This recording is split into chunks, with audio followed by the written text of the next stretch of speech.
Assalamualaikum. Kami dari kelas Kesilia M1103A akan berkongsi tentang perbandingan antara tokoh saintis dan teknokrat pada zaman Bani Abbasiyah dan zaman Bani Umayyah. Assalamualaikum. My name is Ali Zulfa binti Zahid. My matric number is 2022472696. My name is Nur Ali Shafika binti Azri. My metric number is 2022-662-7208. Nama saya Nur Fatini binti Masyari, nombor metrik 2022880564. Nama saya Siti Norizah Nisa binti Muhammad Hasni, nombor PZ 2022603696. Kerajaan Bani Abbasiyah merupakan khalifah Islam pertama yang amat berkuasa dan juga dalam peranan mewujudkan tamadun Islam yang hebat. Tambahan pula, di dalam sejarah barat juga dikenali sebagai The Golden Age kerana telah lama berkuasa. Tidak cukup dengan itu, kerajaan ini telah menyambung kekuasaan Bani Umayyah, maka proses pembentukan dan pemerintahannya menjadi panjang tetapi terancam. Ianya juga merupakan empayar kedua Islam selepas penyingkiran pemerintahan Bani Umayyah. Kerajaan Bani Abbasiyah telah mendapat nama ini bersempena para pemerintah dinasti yang daripada keturunan bapa saudara Rasulullah SAW iaitu Al-Abbas bin Abdul Muttalib, maka ia dimulakan oleh Abdullah Al-Safah bin Muhammad bin Ali bin Abdullah bin Al-Abbas. Beliau telah dilantik menjadi khalifah pada 3 Rabiul Awal 932 Hijrah. Mereka telah menjalani 3 zaman yang berkuasa selama 5 abad iaitu zaman perkembangan, zaman perpecahan dan zaman kejatuhan. Ketiga-tiga zaman berikut telah berlangsung semenjak tahun 750 hingga 1258 Masihi. Pemerintahan kerajaan Bani Abbasiyah juga mempunyai kepimpinan tertinggi yang digelar sebagai khalifah.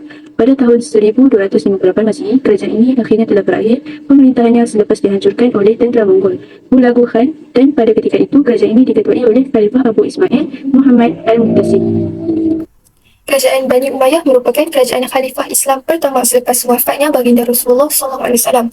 Penubuhan ini telah dilaksanakan bagi menggantikan pemerintahan Sayyidina Ali yang telah wafat dengan melantik pewarisnya iaitu Sayyidina Hasan sebagai khalifah baru. Tapi Sayyidina Hasan menolak. Atas ketidaksanggupan Sayyidina Hasan yang melihat perpecahan umat Islam, dia telah mengambil keputusan untuk melantik Muawiyah bin Abu Sufyan sebagai khalifah baru. Sejak daripada detik itulah terciptanya kerajaan Bani Umayyah yang mula berkuasa dari tahun 661 Masihi sehingga 750 Masihi. Peringkat pemerintahan pada zaman ini terbagi pada 3, iaitu zaman kelahiran, zaman kemajuan dan juga zaman kerajaan di Andalus. Sewaktu pemerintahan di Andalus, mereka telah mempraktikkan sistem pentadbiran yang berasaskan centralized yang berasal daripada kerajaan Rom. Tokoh-tokoh pada zaman ini juga telah banyak menyumbangkan buah fikiran yang bernas dalam pelbagai bidang kepada kelangsungan generasi-generasi berikutnya dalam ketamadunan Islam. Malangnya kejatuhan zaman Bani Umayyah ini adalah disebabkan sikap pemimpinnya sendiri yang tamak dan gilakan kuasa. Oleh itu, selepas kehancuran zaman Bani Umayyah ini, maka kerajaan Bani Abbasiyah telah mengambil alih pemerintahan tersebut dan meneruskan legasi ketamadunan Islam.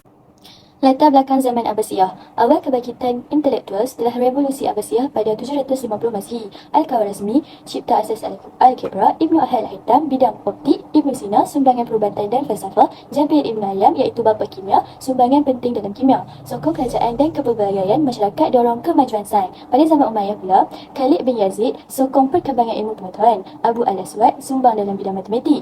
Al-Hasan bin Al-Haytham, iaitu bapa optik, sumbang dalam optik dan matematik dan falsafah. Meskipun lebih dikenal politik, zaman Umayyah asas kemajuan ilmu dan budaya di dunia Islam. Pada zaman Khalifah Umayyah, keluarga khalifah dan kerajaan sangat menitik beratkan ilmu. Beberapa bidang saintifik yang telah berkembang pesat seperti seni halus, sains agama, bahasa, sejarah, geografi, falsafah, astronomi dan juga matematik. Ilmu agama sangat diminati sejak zaman Khalifah Ar-Rashidin. Tetapi pada zaman dinasti Umayyah, ilmu jenis ini telah berkembang sangat pesat kerana ramai sahabat Nabi Muhammad SAW telah pergi berdakwah. Terdapat juga beberapa jenis sastra yang berkembang pada zaman Khalifah Umayyah iaitu puisi. Pada peringkat praktikal, ilmu kimia dan perubatan juga berkembang pesat. Salah seorang tokoh iaitu Khalid bin Yazid bin Muawiyah yang belajar di Iskandariah Mesir telah menterjemahkan karya Yunani mengenai perubatan, kimia, farmasi dan matematik ke dalam bahasa Arab. Manakala di bawah dinasti Abbasiyah, sains Islam berkembang pesat sewaktu pemerintahan. Al-Quran dan hadis juga telah diteliti semula menggunakan akal dan sukatan. Salah seorang tokoh terbesar dalam bidang kimia yang lahir pada dinasti Abbasiyah ialah Jabir bin Hayat. Beliau telah diiktiraf sebagai bapa kimia Arab. Dalam bidang perubatan juga terdapat Ibnu Sina yang telah mensistemasikan pemikiran perubatan Yunani dan Arab dalam kitabnya yang telah menjadi rujukan penting perubatan ketika itu. Manakala tokoh dalam bidang matematik yang terkenal iaitu Muhammad bin Musa Al-Khwarizmi yang telah menemukan nombor sifar pada ketika itu juga telah banyak memberikan sumbangan dalam bidang matematik. Oleh itu, perkembangan sains dan teknologi pada zaman Bani Abbasiyah dan juga Bani Umayyah sebagian besar yang berlaku dalam konteks perkembangan intelektual yang melibatkan cendekiawan-cendekiawan dalam pelbagai bidang. Pengajian tokoh-tokoh zaman Abbasiyah dan zaman Umayyah. Pada zaman Abbasiyah, tokoh-tokoh terkemuka seperti Al-Khawarizmi, Jabir ibn Hayyan, Hunan ibn Ishaq, ibn Musawah, ibn Al-Jazar dan ibn Rushd memainkan peranan penting dalam perkembangan ilmu pengetahuan dan kebudayaan Islam pada zaman Abbasiyah. Mereka juga mengamalkan pendidikan tradisional, pendidikan yang dimulai dengan asas-asas Islam tradisional termasuk mempelajari Al-Quran dan ilmu agama dari guru-guru terkemuka, membentuk hubungan guru-murid yang mendalam. Kemudian pencarian ilmu yang holistik. Pencarian ilmu pada era Abbasiyah melibatkan pendidikan tradisional, eksperimen dan pembelajaran pelbagai disiplin, menciptakan kegemilangan saintifik dan menyediakan warisan untuk sains masa hadapan. Ketika zaman Umayyah, tokoh-tokoh mereka seperti Al-Hasan ibn Haisam, Abbas ibn Firnas, Khalid dan Abu Aswad Ad-Duali mencerminkan pelbagai pendekatan untuk menimba ilmu dalam tempoh tersebut. Mereka juga mengamalkan pendekatan holistik, iaitu gabungan pendekatan format, pengalaman langsung dan penyelidikan aktif dalam pendidikan, menunjukkan komitmen terhadap kepelbagaian pengetahuan pada masa Umayyah. Mereka juga mengamalkan asas ilmu yang kukuh, iaitu pendekatan holistik tokoh-tokoh Umayyah yang menciptakan asas ilmu yang kukuh dan berbagai. Tidak hanya bergantung pada pendidikan formal, tetapi juga menggabungkan dengan pengalaman langsung yang mencerminkan komitmen mereka terhadap kepelbagaian pengetahuan. Dalam zaman Bani Umayyah, sumbangan utama yang terlibat ialah kemajuan dalam bidang seni termasuk sistem perkembangan administratif dan keuangan. Selain itu, penyebaran Islam secara luas ke wilayah baharu dan khalifah yang termasuk dalam kelompok etnik dan budaya. Tambahan pula, perdagangan dan pertukaran juga berkembang pesat yang membawa ke dalam bidang teknologi. Yang tidak kurang pentingnya, penyebaran Islam menjadi salah satu sumbangan utama. Contoh yang terlibat dalam sumbangan utama antaranya tokoh iaitu Al-Hasan ibn Al-Haytham yang merupakan ahli dalam bidang matematik dan juga ahli geografi. Sumbangan secara umum yang dikeluarkan pada zaman Bani Abbasiyah pula, tokoh saintis dan teknokrat telah menyebarkan dan mewujudkan ilmu pengetahuan terutamanya dalam bidang matematik, astronomi dan bidang kedoktoran. Pada zaman Bani Abbasiyah, perkembangan reka bentuk bandar seperti bandar-bandar ilmu iaitu di Baghdad mencerminkan pencapaian besar dalam perancangan bandar. Tidak cukup dengan itu, pada zaman pendidikan juga telah fokus menjadi utama pada masa kini. Perkembangan sistem yang administratif dan hukum Islam juga menjadi salah satu keutamaan dalam zaman Abbasiyah. Antara tokoh yang terlibat dalam sumbangan utama ialah Al-Razi yang merupakan seorang doktor dan ahli kimia. Karya pencapaian di zaman Abbasiyah. Yang pertama, Al-Khawarizmi, kitab Al-Kitab Al-Muqtasar fil Hisab Al-Jabbar dan sumbangannya cipta konsep algebra dalam sistem nombor Hindu dan Arab. Dan kedua, Ibn Sina, karyanya kitab Al-Qanun fil Atib dan sumbangannya ensiklopedia perubatan standard. Dan yang ketiga, karya Masjid Samara dan Masjid Qudus, sumbangannya puncak kemajuan seni bina Islam dan kesusadaraan. Pada zaman Umayyah, yang pertama Abu Al-Aswad, sumbangannya matematik dan linguistik Arab. Dan kedua, Khalid bin Yazid, iaitu sumbangannya peminat sains dan seni. Antara tokoh saintis dan teknokrat yang terlibat dalam zaman Bani Abbasiyah ialah Al-Khawarizmi. Nama sebenar beliau ialah Muhammad Ibn Musa Al-Khawarizmi. Tidak cukup dengan itu, beliau mempunyai beberapa nama yang terkenal di barat. Beliau juga merupakan tokoh ilmuwan Islam yang telah termasyhur dan terkenal pada zaman abad kebilangan Islam. Gelaran beliau juga iaitu Al-Khawarizmi telah diambil bersempena tempat kelahirannya iaitu di selatan Lautan Aral. Al-Khawarizmi juga telah wafat pada antara tahun 220 Masihi dan 230 Masihi. Ada yang mengkaji juga dan mendapati ada sumber yang menyatakan bahawa beliau wafat pada sekitar tahun 9 Masihi. Apabila beliau sudah tamat belajar, beliau telah dikenali pada zaman tersebut sebagai ahli sains dan seorang ahli sains Islam yang termasyhur pada abad tersebut. Tambahan pula, beliau juga dikenali sebagai ahli astronomi dan ahli geografi. Sudah terbukti bahawa Al-Khawarizmi adalah seorang tokoh saintis Islam yang bijaksana, berpengetahuan tinggi dan tidak kedekut menyebarkan ilmu kepada orang ramai. Al-Khawarizmi juga adalah seorang ilmuwan matematik, ahli astronomi dan ahli geografi di Baitul Hikmah yang telah diasaskan oleh Khalifah Al-Ma'mun di Baitul Hikmah yang telah diasaskan oleh mereka pada zaman kerajaan Abbasiyah. Tidak cukup dengan itu, skop pengajian beliau iaitu Al-Khawarizmi ialah seorang tokoh Islam yang mempunyai ilmu yang luas seperti dalam bidang falsafah, geometri, aritmetik, muzik dan kejuruteraan. Beliau merupakan guru di Eropah dan telah mewujudkan formula atau ilmu sekian strategis dalam pendidikan geografi. Antara maklumat yang kami dapati tentang sumbangan Al-Khawarizmi ialah beliau telah mengeluarkan beberapa asas kaedah ilmu matematik, geometri dan ilmu ukur. Antara ilmu geometri yang diperkenalkan oleh beliau ialah konsep empat segi dan segitiga serta konsep itu telah diguna pakai sehingga kini. Beliau juga merupakan pengasas kepada beberapa asas matematik dan algebra. Maka, dengan ilmu yang telah dikeluarkan oleh beliau, telah diguna pakai oleh semua ahli saintis dan teknokrat dan memperkenalkan istilah baharu dalam bidang matematik yang telah memberi impak besar dalam bidang ini. Tidak cukup dengan itu, ianya telah memberi impak dan kesan positif kepada dunia untuk menggunakannya. Pada masa yang sama, beliau telah menemukan penyelesaian masalah untuk membahagi harta pusaka dan perniagaan menggunakan formula yang telah dikeluarkan oleh beliau. Selain itu, kami mendapati bahawa Al-Khawarizmi telah mengkaryakan atau menghasilkan sistem nombor yang telah diterjemahkan dalam bahasa Latin. Beliau telah memperkembangkan sistem ini digunakan pakai untuk seluruh dunia. Selain itu, hasil karya beliau ialah Al-Kitab Al-Muqtasar fi Hisab Al-Jabr Al-Mukabalah yang menjelaskan tentang pengiraan. Antara karya Al-Khwarizmi telah menghasilkan ialah Kitab Surat Al-Ra'd yang menjelaskan tentang rupa bentuk muka bumi untuk rujukan dan pembetulan kertas kerja Ptolemy tentang geografi. Tidak cukup dengan itu, kita dikenal pasti dan kita telah mengetahui bahawa Al-Khwarizmi juga bukan ilmu dalam bidang matematik sahaja, tapi beliau tahu tentang geografi. Seterusnya ialah Al-Hasan Ibn Al-Haytham. Nama benar beliau ialah Abu Al-Muhammad Al-Hasan Ibn Al-Haytham. Beliau lahir pada tahun 960 Masihi di Basrah, Iraq. Beliau wafat pada tahun 1040 Masihi. Beliau merupakan seorang ilmuwan Islam dan juga ahli dalam bidang sains, falak, matematik, geometri, perubatan dan falsafah. Menurut beliau, Al-Hasan Ibn Al-Haytham mendapatkan pendidikan yang luas dalam berbagai bidang ilmu termasuk matematik, fizik, astronomi dan optik. Beliau adalah seorang ilmuwan yang sangat berpengetahuan dan belajar dari berbagai sumber termasuk pembelajaran kendiri dan parlimen. Skop pembelajaran, ahli dalam bidang sains, falak, matematik, geometri, perubatan dan falsafah. Ibnu Al-Haytham juga banyak menulis mengenai falsafah, logik, metafizik dan persoalan yang bersangkut paut dengan keagamaan. Beliau juga turut menulis ulasan dan ringkasan mengenai karya-karya sarjana terdahulu. Penulisan falsafahnya banyak tertumpu dari segi aspek kebenaran dalam masalah yang menjadi pertikaian. Sumbangan Ibnu Haytham telah menemui prinsip isi padu udara sebelum seorang saintis yang bernama Trisela mengetahui perkara itu 500 tahun kemudian. Ibnu Haytham juga menemui kewujudan tarikan graviti sebelum Isaac Newton mengetahuinya. Teori Ibnu Haytham mengenai jiwa manusia sebagai satu rentetan perasaan yang bersamaan secara teratur telah memberikan ilham kepada saintis barat untuk menghasilkan wayang gambar. Karya beliau ialah Al-Jami fi Usul Al-Hisab yang mengandungi teori ilmu matematik. Seterusnya, kitab Al-Tahlil wa Al-Tarkib mengenai ilmu geometri, kitab Tahlil Al-Masail Al-Adadiyah tentang algebra, dan juga maqalah fi Istikhraj Simat Al-Qiblah yang mengupas tentang arah kiblat bagi segenap rantau. Dan terakhir, maqalah Fima Tad'u Ilaih mengenai penggunaan geometri dalam urusan hukum syarak. Risalah fi Sina'at Al-Syi'r mengenai teknik penulisan puisi. Seterusnya, Jabir Ibn Hayyan. Nama penuh beliau ialah Abu Musa Al-Asadi Al-Tusi, dikenali juga dengan gelaran Al-Harani. Beliau dilahirkan di Sus, Khurasan, Iran pada tahun 72 Masihi atau sekitar abad ke-7. Ada berpendapat beliau dinamakan Gabir, penampung kerana memperbaiki ilmu kimia tua kepada ilmu kimia moden. Jabir juga mahir dalam bidang kimia, farmasi, fizik, falsafah dan astronomi. Beliau juga dipanggil bapa kimia Arab oleh saintis-saintis Eropah. Skop pengajiannya ialah ketertarikan dalam bidang kimia ini yang membuat beliau terus mendalam sehingga menjadi seorang ahli kimia. Mungkin kerana pekerjaan ayahnya yang merupakan seorang penjual obat. Sejak saat itu, Jabir menuntut ilmu dari seorang imam masyhur dan sekaligus dia menjadi seorang pengikut dari imam ke-6 Syiah tersebut, iaitu Imam Ja'far Al-Siddiq.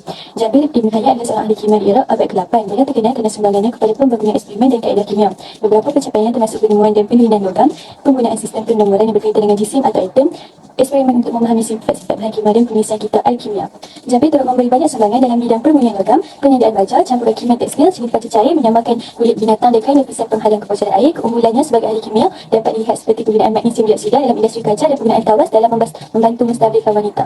Beberapa karya Jabir Ibn Hayyan yang terkenal ialah buku Ar-Rahmah Al-Kabir, Kutub Al-Ma'awah, Al-Ihna, Al-Syarah, buku Al-Sabi'in, Kutub Al-Mawazin dan kitab Al-Khams Kimi'ah. Kebanyakan buku telah diterjemahkan ke dalam bahasa Latin pada zaman pertengahan. Tokoh dalam bidang kimia iaitu Khalid bin Yazid hidup sekitar tahun abad ke-7 Masihi serta merupakan anak kepada Khalifah Yazid bin Muawiyah. Selain itu, beliau juga pernah menjadi antara calon bagi khalifah, tetapi akhirnya beliau berperan sebagai panglima sewaktu pemerintahan Khalifah Abdul Malik bin Marwan. Beliau juga telah mendapatkan sokongan penuh bagi mewarisi abangnya yang telah meninggal pada tahun 684 Masihi.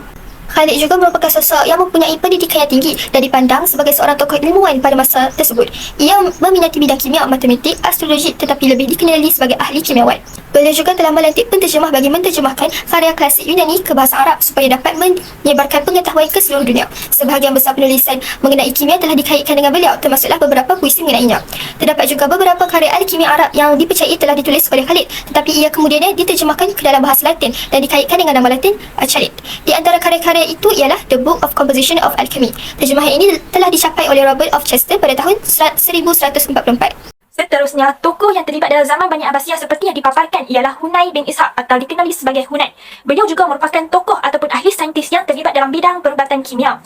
Beliau telah dilahirkan pada tahun 809 Masihi di selatan negara Iraq dan merupakan penganut agama Nestorian Kristian yang terkenal pada zaman tersebut. Untuk pengetahuan semua, beliau telah belajar dalam bidang perubatan ini pada usia masih muda, iaitu pada waktu zaman sekolahnya. Beliau terlibat dalam penterjemahan karya-karya manuskrip, sains dan perubatan Yunani kerana mempunyai keistimewaan dalam menguasai 4 bahasa iaitu Yunani, Arab, Syria dan Parsi. Hunay juga menghasilkan pelbagai karya dan buku yang bermanfaat untuk semua ahli saintis dan tokoh untuk menjadi rujukan mereka. Selain itu, ketika di bawah pemerintahan Khalifah Al-Mutawakkil, Hunay bin Ishaq telah mencapai zaman kegemilangannya sebagai seorang penterjemah hebat dan seorang ahli perubatan sehingga beliau dicemburui atau diragui ataupun telah dipandang oleh semua ahli-ahli saintis. Tidak cukup dengan itu, seperti sebelum ini, tokoh-tokoh yang terlibat dalam zaman Bani Abbasiyah dan Umayyah, mereka juga mempunyai sumbangan yang tersendiri seperti Hunain bin Ishaq. Hunain bin Ishaq menyumbangkan dan memberi peranan penting dalam menterjemah dan menentukan ketetapan yang dilakukan olehnya, termasuk penulis Hipokrit. Khalifah Al-Ma'mun telah mendirikan satu institusi iaitu Baitul Hikmah yang bertujuan untuk menyelidikkan dan menghasilkan penterjemahan bahan-bahan yang dijumpainya untuk fungsi tersebut dalam bahasa Yunani dan dalam bahasa Arab. Seperti yang kita lihat dalam tokoh Bani Abbasiyah dan Bani Umayyah, telah terjelas dan bukti bahawa terdapat beberapa karya yang telah dihasilkan oleh setiap tokoh di dalam zaman tersebut. Untuk zaman Bani Abbasiyah iaitu Hunain bin Ishaq, beliau telah mengkaryakan buku dalam bidang kedoktoran iaitu buku cara memilih ubat mata, dan beliau telah menghasilkan beberapa buku tentang perubatan kimia untuk jadi rujukan ahli saintis dan teknokrat. Seterusnya Ibn Sina. Nama sebenar Ibn Sina ialah Al-Husain bin Abdullah bin Al-Hasan bin Ali bin Sina. Beliau dilahirkan pada tahun 370 Hijrah bersamaan 980 Mazhi di Afshanah Bukhara, Turkistan. Ibn Sina meninggal dunia pada tahun 428 Hijrah bersamaan 1037 Mazhi di Hamadan, Iran ketika berusia 58 tahun dan dimakamkan di sana. Ibn Sina berketurunan Parsi. Bapanya berasal dari daerah Balak sebelum berpindah ke Bukhara dan menjadi penguasa di Kharmaisan, Bukhara. Selepas bapanya meninggal dunia pada tahun 390 Hijrah, beliau berhijrah ke banyak tempat seperti Khawarins, Jajan, Wai dan Hamad. Ibn Sina sejak usia muda memiliki kecerdasan dan semangat belajar yang luar biasa. Dia mulai mempelajari Al-Quran pada usia 5 tahun dan menghafalnya pada usia 10 tahun. Pada usia yang sama, dia juga belajar ilmu tasawuf, fiqh, tafsir dan usuluddin. Beliau belajar berbagai ilmu pengetahuan dari guru-gurunya termasuk ilmu Al-Quran, mantik, ilmu hisab, sains, fizik dan kaji bintang. Beliau banyak meluangkan masa untuk menuntut ilmu tentang falsafah, logik, sains, undang-undang Islam dengan kondisi seorang ahli matematik berbahasa Greek. Sumbangan Ibn Sina ialah mengkaji dan menemui penyakit baru, menyiasat punca dan kaedah rawatana. Beliau juga menjalankan kajian tentang penarkuman dalam penyakit dan menghasilkan ubat-ubatan yang berkesan untuk berbagai jenis penyakit. Di samping itu, dia mencipta ubat bius yang masih digunakan oleh doktor hari ini. Beliau juga mencipta benang khas untuk menjahit luka pembedahan, alat pemukul dan kaedah pemerhatian dan analisis dalam bidang perubatan. Sumbangan beliau terhadap fizik termasuk memahami cahaya, konsep haba dan kuasa. Penemuan dan pemikiran beliau dalam bidang ini telah menjadi asas penting dalam kajian fizik dan astronomi yang masih dipelajari oleh pelajar hari ini. Karya paling terkenal Ibn Sina Al-Qanun fil Atik atau peraturan kedokteran. Karya ini dianggap sebagai pemendedahan ilmu perubatan yang sangat berpengaruh, memberikan kontribusi besar dalam perkembangan ilmu perubatan di Eropah pada zaman Renaissance. Serta dalam tradisi perubatan Yunani purba Al-Majmu', karya pertama Ibn Sina mencerminkan kecenderungan intelektualnya pada usia muda. Karya lainnya seperti Dewi Medis Fakhat, debuksi sajak perubatan yang memberikan 760 jenis penyakit serta cara mengobatinya. Al-Shifa adalah karya monumental yang meliputi berbagai bidang ilmu dan memberikan pandangan komprehensif pada masanya. Karya ini menjadi sumber penting dalam perkembangan dan pengetahuan di berbagai bidang. Ibn Rushd adalah nama sebenarnya Abu Al-Walid Muhammad bin Ahmad bin Muhammad bin Rushd, atau lebih dikenali sebagai Everest di dunia barat. Ibn Rushd telah dilahirkan di kota Cordoba, iaitu salah sebuah kota Islam yang terkenal di Andalusia, dan pernah menjadi pusat pemerintahan buat kerajaan Islam Umayyah sejarah pada fasa kedua. Sejarah Islam ini telah dilahirkan pada tahun 1126 Masehi. Sejarah era pemerintahan kerajaan Islam Al-Muwahhidi. Ibn Rushd berada di Cordoba, Sepanyol. Cordoba pada masa itu merupakan pusat aktiviti intelektual dan saintifik yang signifikan dalam taman Islam di Andalus Sepanyol Islam pada abad ke-12.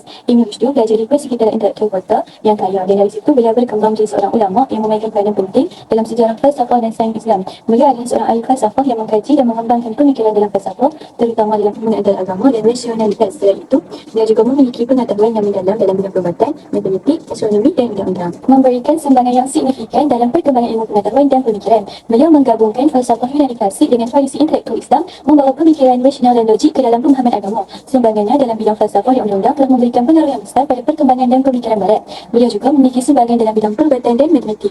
Kitab-kitabnya seperti Tashri' al-A'imdah, Anatomi Organ Manusia, Al-Sihha, Kesihatan, Al-Marad, Penyakit, Al-Alamat, Simptom, Al-Adwiyah, Al-Aqliyah, Ubat dan Makanan, Hif Al-Sihha, Kebersihan dan Syifa Al-Amrad, Terapi, memberikan pemahaman yang mendalam tentang berbagai aspek perubatan. Tokoh seterusnya ialah Abu Al-Aswad. Nama panjang beliau ialah Salim bin Amru bin Sufyan bin Jandal bin Ya'mur bin Hils bin Fatah bin Adi bin Ad-Du'al bin Bakri bin Kinaha. Beliau lahir pada tahun 603 Masehi pada tahun 69 Hijrah.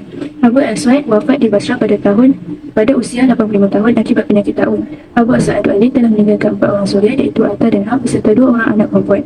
Skop pembelajaran beliau ialah berfokus pada pengembangan tata bahasa Arab dan juga mempelajari dan mengajarkan peraturan tata bahasa, penggunaan tanda baca dan struktur kalimat dalam bahasa Arab. Sumbangan beliau ialah usaha dalam penyusunan kaedah nahwu bahasa Arab, dan beliau juga terlibat di dalam meletakkan titik atau nukat pada huruf-huruf di dalam bahasa Arab dan ayat-ayat Al-Quran, dan juga perumusan harakat atau tanda baca.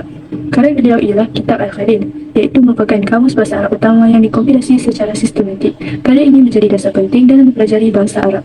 Tokoh dalam bidang kejuruteraan iaitu Al-Walidi atau dikenali sebagai Al-Walid ibnu Al-Malik, anak kepada Khalifah Abdul Malik bin Marwan yang hidup bermula daripada tahun 668 Masihi sehingga 715 Masihi. Selepas zaman kekhalifah bapanya, beliau telah menggantikan posisi bapanya itu dan menjadi Khalifah Bani Umayyah yang ke-6 dan terus menyebarkan ajaran Islam. Kepribadian beliau dikenali sebagai seorang yang lemah lembut dan baik hati terhadap rakyatnya. Dalam masa pemerintahannya, beliau juga telah berjaya mempertahankan kestabilan dan memperluaskan lagi wilayah yang dipimpinnya.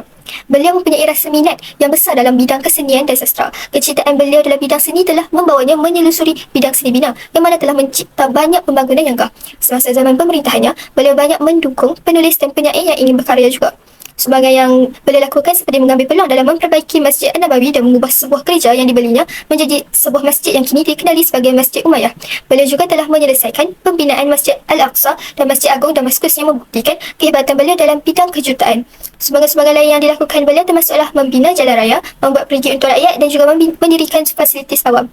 Oleh kerana itu, Al-Walidi terkenal dengan projek-projek arsitekturnya, maka dia tidak mempunyai karya-karya penulisan pada umumnya. Tetapi karya dalam bentuk seni bina yang paling terkenal olehnya adalah seperti Masjid Umayyah. Kesimpulan yang dapat kami rumuskan dalam perbincangan kajian yang telah dilakukan ini, terdapatnya perbandingan tokoh, saintis dan teknokrat di zaman Bani Abbasiyah dan juga Umayyah telah menunjukkan adanya kepelbagaian dan kontribusi yang signifikasi dalam perkembangan ilmu pengetahuan dan teknologi dalam dunia Islam. Tokoh-tokoh seperti Al-Walidi, Jabir Ibn Hayyan, Ibn Sina dan beberapa tokoh lainnya telah menciptakan landasan penting untuk kemajuan ilmu pengetahuan. Bani Umayyah dikenal dengan tokoh-tokohnya seperti Abbas bin Firnas yang merupakan tokoh ataupun penyumbang dalam ilmu kimia dan perubatan. Sementara Khalid Ibn Yazid juga memainkan peran yang penting dalam mengembangkan ilmu kimia dan juga alkimia. Manakala Bani Abbasiyah juga mempunyai Ibn Sina yang mana kini terkenal dalam mencerminkan tokoh saintis dengan ilmu pengetahuan yang luas, menciptakan kerangka kerja untuk pemahaman yang lebih mendalam mengenai ilmu pengetahuan dan filsafat. Meskipun perbezaan antara peran saintis dan teknokrat dalam kedua zaman ini tidak terlalu besar dan tidak terlalu ketara, namun tokoh-tokoh ini secara keseluruhan menciptakan lingkungan intelektual yang kaya di kedua zaman, memberikan kesan yang berdampak besar terhadap kemajuan ilmu pengetahuan, teknologi dan pemikiran di dunia Islam. Namun, sumbangan dalam ilmu pengetahuan terutama dalam konteks dunia Islam, zaman Bani Abbasiyah sering dianggap sebagai zaman keemasan untuk intelektual dan juga budaya. Meskipun Bani Umayyah memiliki tokoh-tokoh yang penting juga, tapi secara umum dan lazimnya, zaman Bani Abbasiyah seringkali diidentifikasikan sebagai zaman yang lebih maju intelektual dan lebih besar kerana bilangan tokoh-tokoh yang wujud pada zaman tersebut juga lebih banyak berbanding zaman Bani Umayyah, serta kejayaan yang diperoleh oleh tokoh-tokoh pada zaman Bani Abbasiyah juga lebih luas seperti mana Ibn Sina yang telah dianggap sebagai salah satu tokoh terbesar dalam sejarah kedoktoran dan ilmu filsafat.